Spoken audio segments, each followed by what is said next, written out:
Let's go now to our final question today, which comes to us from a listener in Indiana, Pennsylvania. He writes, do you think Jesus will forgive the ignorant heathen as he did in Luke chapter 23, verse 34, which says, then Jesus said, Father, forgive them, for they do not know what they do?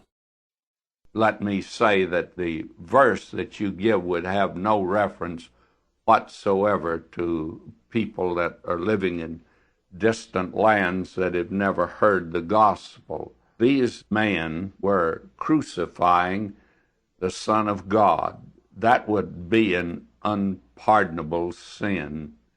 Remember, and the writer to the Hebrews makes this such a tremendous thing, that you crucify afresh the Son of God.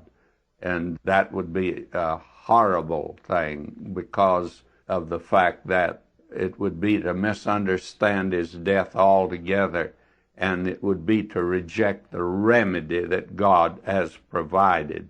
And therefore, these men here who were crucifying Christ were committing an unpardonable sin. And if he had not said, Father, forgive them, and it only had reference to this particular thing that they were doing, crucifying the Son of God, that does not mean that every one of them were saved. Some of them were, by the way.